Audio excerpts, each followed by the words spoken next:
حضرت غوث پاک جیلانی شیخ عبدالقادر رضی اللہ تعالیٰ غوث اعظم درمیان اولیاء چو محمد درمیان انبیاء. غوث اعظم کا ولیوں میں وہی مقام ہے جو نبیوں میں رسول کریم کا مقام ہے.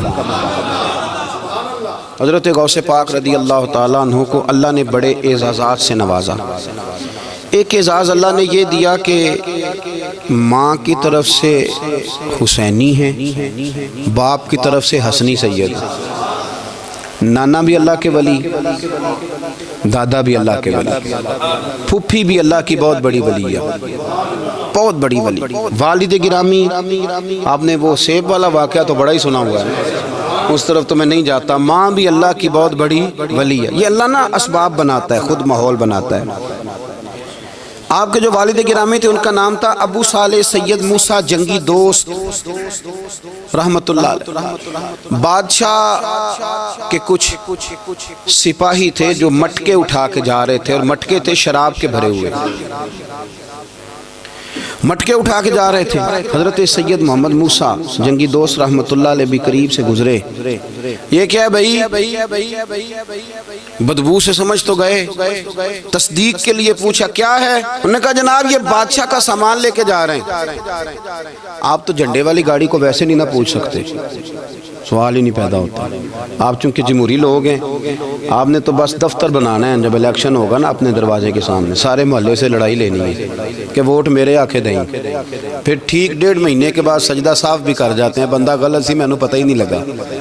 تو یہ پہلے سوچنا تو تھوڑا سا ایسے ہی بلا وجہ الیکشن تو روز کبھی کبھی آئے گا. تو ہم نے ایک جگہ تو روز رہنا، ایک دوسروں سے جھگڑے کرنا اور معاذ اللہ تعالیٰ غیبتیں کرنا، عزتیں اچھالنا، یہ مسلمان کا شیوا نہیں ہے. حضرت غوث پاک کے والد نے پوچھا کیا لے کے جا رہے؟ بادشاہ کا سامان ہے جی. ہاتھ میں ڈنڈا تھا، 3 مٹکے تھے شراب کے بھرے ہوئے. زور سے ایک ڈنڈا مٹکوں پہ مارا تو مٹکے ان کے سروں پہ ٹوٹ گئے. بادشاہ سلامت، ہم سارے تقریباً بادشاہ سلامت ہوتے ہیں. یہ کسی کی جرت ہے مطلب میرے گھر کے معاملے میں مداخلت کرے؟ اور پھر بادشاہ ہو. لوگوں نے جا کے بڑی غیبتیں کی، بڑی بڑی کہانیاں سنائیں. اس نے تو توڑ دیا جی مٹکے آپ کے، نے کوئی حال نہیں چھوڑا. تو بادشاہ کہنے لگا بلاؤ سید موسیٰ پاک جنگی دوست رحمت اللہ علیہ کو بلا لیا. تو کہنے لگے بادشاہ تمہیں پتا تھا مٹکے کس کے ہیں؟ آپ فرمانے لگے پتا تھا مجھے. کہا کیوں توڑے؟ فرمایا اس لیے توڑے کہ مجھے تیرے اوپر رحم آ گیا تھا، تو اگر شراب پیے گا تو دوزخ میں جلے گا. مجھے رحم آیا تھا، میں نے توڑ ڈالے. تو کہنے لگا آپ کون ہیں؟ تو آپ فرمانے لگے میں محتسب ہوں، میری حساب کتاب لینے کی ڈیوٹی ہے.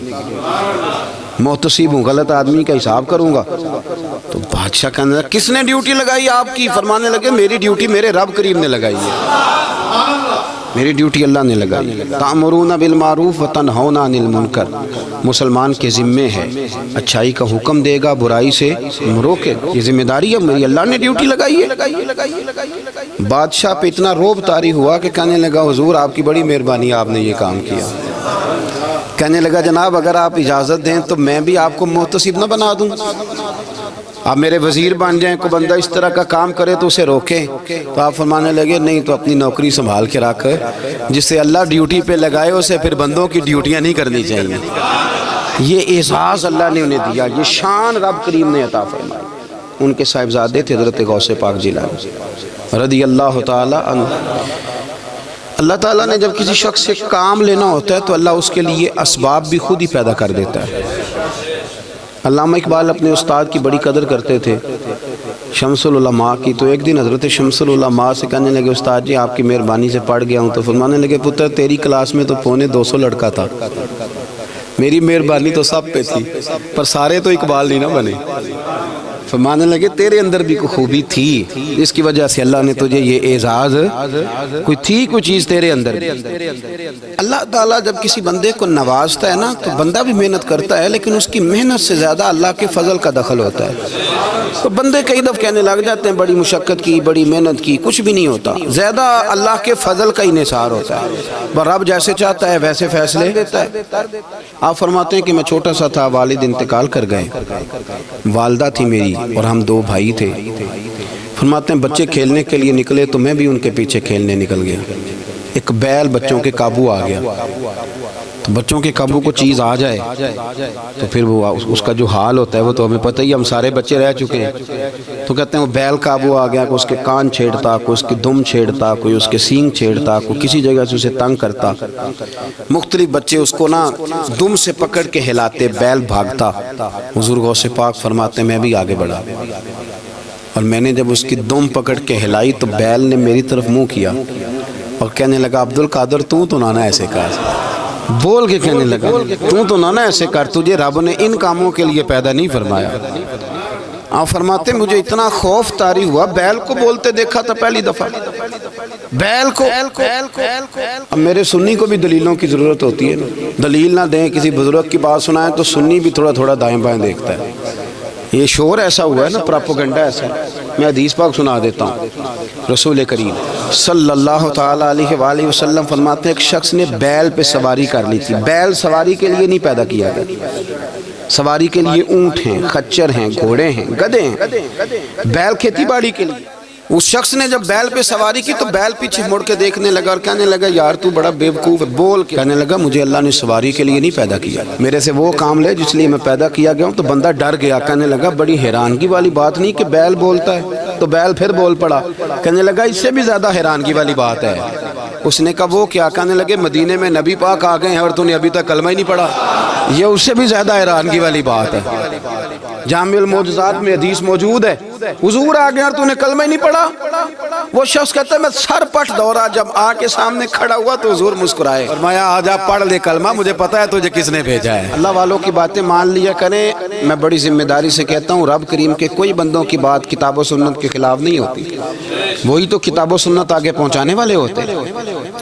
تو حضور غوث پاک فرماتے ہیں میں وہ ڈر کے گھر آیا، جب گھر پہنچا تو میرے کانوں میں آواز آ رہی تھی لبیک اللہم لبیک لبیک لا شریک لک لبیک۔ فرماتے میں چھت پہ چڑھا اور میں نے جیلان میں اپنی چھت پہ کھڑے ہو کے دیکھا تو حج کے دن تھے، میری سیدھی نظر میدان عرفات پہ گئی، لوگ میدان عرفات میں بیٹھ کے لبیک لبیک پڑھ رہے تھے۔ پہلے میں وہاں سے ڈر کے آیا، پھر چھت سے ڈر کے نیچے اترا، ماں کو ساری بات بتائی تو کہتی میری ماں کہنے لگی بیٹے جب تو پیدا ہونے والا تھا تو مجھے بڑی بشارتیں ملتی۔ فرماتے ہیں ماں نے نا کھولا بکسا صندوق تو 80 دینار نکالے، فرمایا پتر تم 2 بھائی ہو اور تمہارا باپ کل جاگیر 80 دینار چھوڑ گیا، 80 40 تمہارے 40 تمہارے بھائی کے۔ فرمایا بیٹا ایک بات کا خیال رکھنا، میں اور تو تمہارا باپ کوئی نہیں، بھائی چھوٹا ہے، میں پیچھے نہیں آ سکتا، یہ 40 دینار لے جا اور جا بغداد چلا جا کے تعلیم حاصل کر، بیٹے میں پہنچ نہیں سکتی، خیال رکھنا۔ غوث پاک فرماتے ہیں 12 سال میں نے تعلیم حاصل کی یارو، میں نے پتے بھی کھائے، اور خود آپ کا فرمان موجود ہے، فرماتے ہیں ایسی سختیاں بھی دیکھیں، ایسی سختیاں بھی دیکھیں کہ پتھروں اور پہاڑوں پہ گزرتی تو شاید پگھل جاتے، لیکن میں نے اپنے نبی کا دین پڑھا۔ اب تو پیر کے گھر میں جو پیدا ہوتا ہے وہ علم لدنی والا ہوتا ہے، کہتے ہیں صاحب دا پتر ہے، او خدا کے بندے صبر کر۔ اگر غوث پاک حسنی حسینی سید ہو کے باقاعدہ پھٹی پہ بیٹھ کے پڑھتے ہیں، تو کس پیر کا مرید ہو گیا جسے علم ہی کوئی نہیں، جو جاہل آدمی ہے؟ یہ ضروری ہے، علوم دینیاں ضروری ہیں، اس کے بغیر کام نہیں چلتا۔ اور غوث پاک رضی اللہ تعالیٰ عنہ کی آپ پوری زندگی پڑھ کے دیکھ لیں، غوث پاک تمام اولیاء کے امام ہیں، ساری زندگی۔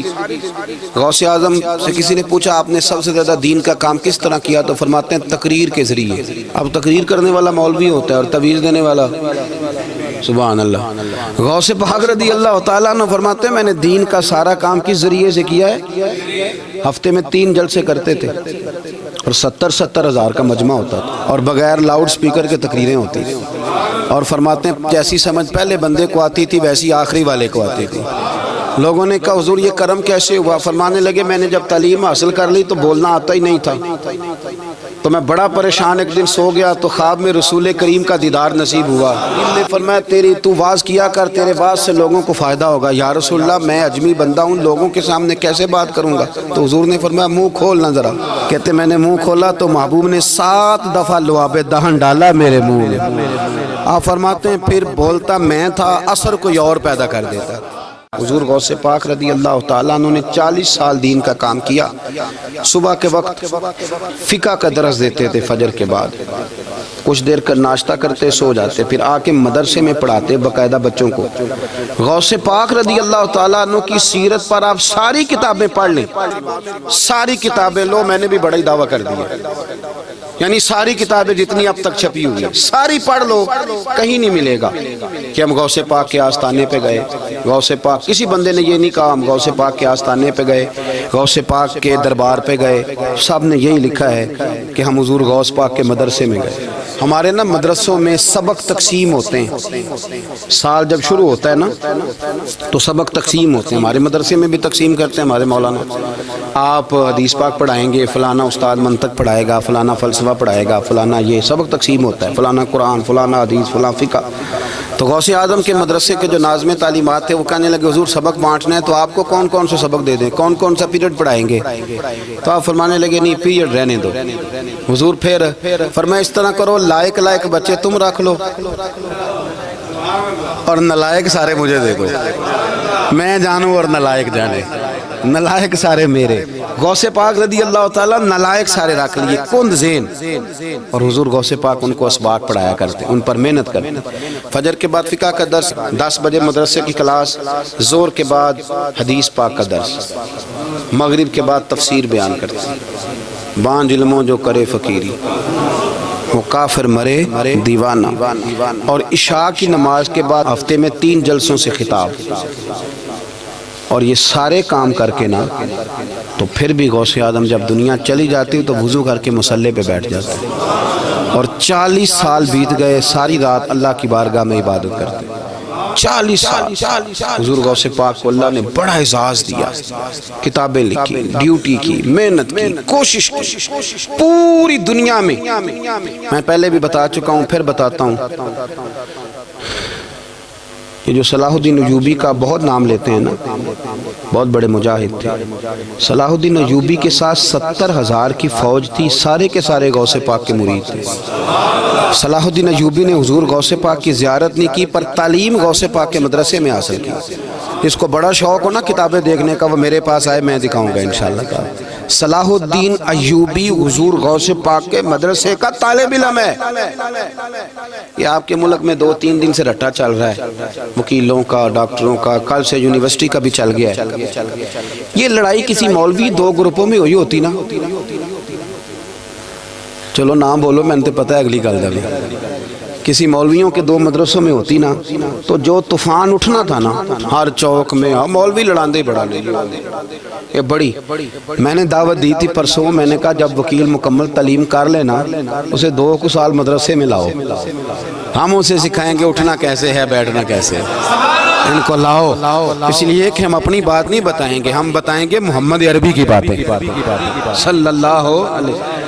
مہربانی کرو، مجھے کوئی شکوہ نہیں ان سے، کوئی کسی قسم کا نہیں، اس لیے کہ ہمارے ملک میں نا احتجاج کا کلچر پرموٹ کیا گیا ہے، ہم نے یہ ماحول بنا کے دیا ہے سڑک بلاک کرنے کا۔ یہ ہمارے قریب ایک گاؤں ہے تو روز ڈکیتیاں ہوتی تھی، بچہ بھی قتل، پولیس والے سنتے ہی نہیں تھے، ان بیچاروں نے روڈ بلاک کیا تو سب صحیح ہو گیا، اسی وقت سارا کچھ ہو گیا، اب پہرے داری بھی لگتی ہے، اب چوکیاں بھی قائم ہو گئی، سب کچھ ہو رہا ہے۔ مزاج بنا دیا ہم نے، یہ عدم برداشت ہے، یہ کلچر خطرناک ہے، یہ کلچر تباہ کرے گا۔ وکیل کوئی غیر نہیں، ہمارے اپنے بھائی ہیں، کون ہیں وہ؟ ڈاکٹر کون ہے ہمارے اپنے؟ یہ جو بچے یونیورسٹی میں لڑے کون ہیں؟ ہمارے اپنے۔ ہم ان کو کاٹ کے نہیں پھینک سکتے، یہ کوئی دوسرے لوگ نہیں، سب کو ضرورت ہے ایک دوسرے کی، لیکن خدا را مہربانی کرو معاشرے میں برداشت کا کلچر پیدا کرو، سکون کا کلچر پیدا کرو، سہنا سیکھو۔ سنو ایک بات کرتا ہوں، اللہ کرے کہ میں سمجھا سکوں، سارے فیصلے خود نہ کرو۔ اگر تمہیں نظر آئے نا کہ آپ کے ساتھ کہیں ناانصافی بھی ہو رہی ہے تو ساری عدالتیں دنیا میں نہیں لگنی، ایک قیامت میں بھی لگنی ہے۔ ہاں امام حسن کو زہر دے دیا گیا تو امام حسین کہنے لگے بھائی بتاؤ کس نے دیا ہے؟ فرمایا حسین اگر وہی وہ نہیں جس پر مجھے شک ہے تو میں کسی آدمی کا بلا وجہ تمہیں نام کیوں بتا دوں؟ کہا پھر بھائی آپ اشارہ تو نہیں بتا دیں؟ تو فرمایا حسین اگر وہی ہے نا جس پر مجھے شک ہے تو پھر بھی میں نے فیصلہ اپنے رب پہ چھوڑ دیا۔ فرمایا میرے رب سے زیادہ بہتر فیصلے کرنے والا کوئی موجود، کچھ فیصلے اللہ پہ چھوڑ دو، آپ یقین کریں آپ کو بڑا ہی مزہ آئے گا، آپ کو سکون آئے گا زندگی میں۔ کچھ فیصلے اللہ پہ چھوڑو، برداشت کا کلچر پرموٹ کریں اس وطن کے اندر، یہ بڑا پیارا ملک ہے، اس میں برداشت کا کلچر پیدا کریں۔ وکیل کو ہر وقت ڈاکٹر کی ضرورت ہے، ڈاکٹر کو ہر وقت وکیل کی ضرورت ہے۔ ہم ایک دوسرے کے بغیر دیکھیں نا، میں نے آئین بھی رکھا ہوا ہے پاکستان کا، لیکن اس کے باوجود کوئی مسئلہ بن جائے تو میں کسی وکیل صاحب کو فون کرتا ہوں، میرے دوست ہے، میں پوچھتا ہوں کہ یار یہ مسئلہ ہے، اس کا کیا حل ہے؟ ہم مل کے رہتے ہیں معاشرے میں، برداشت کے کلچر کو پرموٹ کریں، پیار کریں، محبت بانٹیں، یہ وطن ہے، اس کو مل کے سنواریں گے تو انشاءاللہ تعالی یہ رسول اللہ کے دین کا قلعہ بنے گا بڑا مضبوط۔ اس سے پیار کریں، مثبت، غلط بات ہے تو اس کو آپ سمجھائیں، اس پر تبلیغ کریں، لیکن یہ نہ کریں کہ آپ عدم برداشت کا ماحول پیدا کریں۔ حضور غوث پاک رضی اللہ تعالیٰ عنہ دین کا کام۔ ایک بات، اللہ والوں کے پاس لوگ دعاؤں کے لیے جاتے ہیں، کیوں جاتے ہیں؟ سنو، میرے ساتھ ایک شخص رہتا ہے، صبح سے شام تک میری ڈیوٹی کرتا ہے، نوکری کرتا ہے، خدمت کرتا ہے، گاڑی چلاتا ہے، یہ کرتا ہے، وہ کرتا ہے۔ ایک صاحب ہیں جو 3 سال کے بعد ملتے ہیں، پھر وہ جو 3 سال کے بعد ملتے ہیں وہ شکوہ کرتے ہیں کہ پیر صاحب اس کی بات زیادہ مانتے ہیں۔ تو پیر صاحب اب کدھر جائیں؟ یہ سارا دن پیر صاحب کی مانتا ہے، نہیں سمجھ آ رہی ہے آپ کو بات؟ یہ مزاج ہے نا جی، ایک بندہ سارا دن دنیا داری کرے، مال کمائے، پتہ نہیں جھوٹ بولے، بڑا کچھ کرے، اور ایک اللہ کا ولی جو اپنا بنائے کچھ نہ، سارا دن رسول اللہ کی باتیں کرے، سارا دن اللہ کے دین کی خدمت کرے، اور بھائی وہ جب ہاتھ اٹھاتا ہے نا تو پھر اللہ اس کی بات کو قبول کرتا ہے۔ کچھ میرے خاص ہیں، کچھ تیرے خاص ہیں، تو کچھ رب کے بھی خاص ہیں، اور اس پر بھی میں پہلے آیت پڑھ لوں گا تاکہ دلیل مضبوط ہو جائے۔ اللہ فرماتے ہیں واللہ یختص برحمتہ من یشاء، فرمایا میں نے کچھ بندوں کو اپنی رحمت سے اپنا خاص بنا لیا۔ کچھ بندے اللہ کے بس اللہ کی بارگاہ میں وہ دعائیں کرتے ہیں تو اللہ قبول فرما لیتا ہے، پتر اللہ ہی دیتا ہے، لیکن اللہ کا ولی دعا تو کر سکتا ہے نا۔ اللہ کا ولی، میری بات کی سمجھ آ رہی ہے؟ بیٹا کون دیتا ہے؟ اللہ۔ حضرت محدث اعظم رحمۃ اللہ علیہ کے پاس ایک شخص نے آ کے کہا جی ولی اللہ بیٹا دے سکتا ہے؟ آپ فرمانے لگے ولی اللہ اللہ سے ملا سکتا ہے؟ جی وہ تو ہے ہی ولی اللہ، تو اس نے ملا دینا ہے۔ تو فرمایا جو اللہ سے ملا دے بیٹا تو چھوٹی سی بات ہے، تو دیکھ نہ کہ جو اللہ تک تجھے لے گیا تو پھر پتر پیچھے رہ گیا، لیکن بیٹا دیتا کون ہے؟ بول کے بتائیں، بول کے اللہ دیتا ہے۔ دعا کون کرتا ہے؟ اللہ کا ولی دعا کر دیتا ہے۔ بی بی آ گئی روتی ہوئی غوث پاک کے پاس، کہنے لگی 6 بیٹیاں ہیں۔ خامد اور سسر کہتے ہیں کہ 7ویں بھی بیٹی ہوئی تو طلاق دے دیں گے۔ تھوڑا سا اگر بندہ مالدار بھی ہو تو پھر وہ ہمارا دماغ جہاں مرضی چلتا ہے نا، یہ جہالت آج بھی بہت ساری جگہوں پہ پائی جاتی ہے۔ تہذیب سکھاتی ہے جینے کا سلیقہ، تعلیم سے جاہل کی جہالت نہیں جاتی۔ تو رو پڑی۔ حضور غوث پاک رضی اللہ تعالیٰ عنہ نے بلایا اس کے شوہر کو بھی اور سسر کو بھی، فرمایا یہ دیکھ یہ تو اللہ کے کام ہے، جس کو چاہے بیٹیاں دے، جس کو چاہے بیٹے دے۔ تو جو نہیں مانتے پھر غوث پاک کی بھی نہیں مانتے، انہوں نے کہا جی نہیں دی، میں تو نکاح کروں گا۔ چلے گئے تو غوث پاک کی بارگاہ میں وہ بیٹی اور اس کا باپ اور اس کی ماں پھر آئے، کہنے لگے حضور مہربانی فرمائیں۔ پھر اللہ کے ولیوں کے پاس ایک قوت ہوتی ہے جس کا نام مصلح ہے۔ مصلح بہت بڑی طاقت، بہت بڑی۔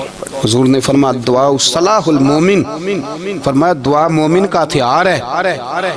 یہ مومن جب ہاتھ اٹھاتا ہے تو پھر عرش کا مالک دروازے کھول دیتا ہے کرم کے۔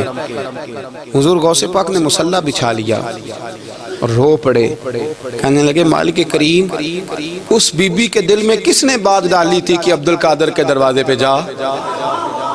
دیکھیں منانے کا انداز، منانا آتا ہے نا۔ اللہ کس نے اس کے دل میں بات ڈالی کہ عبد القادر کے دروازے جا؟ کس نے ڈالی؟ اور مالک اگر تو نہیں ڈالی تھی تو کیا تو اب اپنے عبد القادر کو رسوا کرے گا؟ اگر تو نہیں بھیجا ہے کہ ادھر جا تو اب تو رسوا کرے گا؟ حضور غوث پاک رضی اللہ تعالیٰ عنہ دعا مانگ کے چہرے پہ ہاتھ پھیرے، بچی کے سر پہ ہاتھ رکھا، فرمانے لگے پتر جا، مجھے امید ہے اللہ نے 6 بیٹیاں دی ہیں تو 7 بیٹے بھی عطا فرمائے گا۔ تو بی بی کہتی ہے پھر رب نے فضل فرمایا اور 7 ہی بیٹے عطا فرمائے۔ پھر 7 ہی بیٹے رب کریم نے دیے. تو جو اللہ کی مان تھا پھر اللہ بھی اس کی. تو اس میں اختلاف کی کیا بات ہے؟ یہ سادی سی بات ہے. ایک بغداد کا سوداگر تھا, بڑا مالدار تھا. ایک دن اس نے بغداد کے سارے علماء اور مشائخ کی دعوت پکائی تو غوث پاک کے پاس بھی آیا. کہنے لگا حضور شام کا کھانا ہے. آپ نے اس کا چہرہ دیکھا تو وہ رو پڑا. کہنے لگا بغداد کے پیر انکار نہ کرنا. آپ نے فرمایا تو جا میں آؤں گا. شاگرد مرید کہنے لگے حضرت جی آپ بڑی مشغولیت تھی شام کو. فرمایا اتنا بڑا آدمی جب رو پڑتا ہے تو لگتا ہے بڑا مجبور ہے, چلیں گے. شام کو جب اس کے دروازے پہ گئے تو کھانا بھی اس نے چنا تو ساتھ اس نے ایک ٹوکرا ایک صندوق بھی لا کے رکھا, اوپر سے خالی. جب غوث پاک نے اٹھ کے دیکھا تو اندر اس سوداگر کا بیٹا, اس تاجر کا بیٹا, دونوں ٹانگوں سے معذور, دونوں ہاتھوں سے معذور, ایک ہی بیٹا اپاہج ہے. وہ تاجر رو پڑا. کہنے لگا حضور بڑی دنیا جانتی ہے, بڑا مال ہے, پر جب تنہا بیٹھتا ہوں تو کھول کے روتا ہوں. وہ بے نیاز ہے نا, ساری زندگی کے بعد ایک بیٹا دیا تو وہ بھی اپاہج ہے. حضور بال سفید ہو گئے.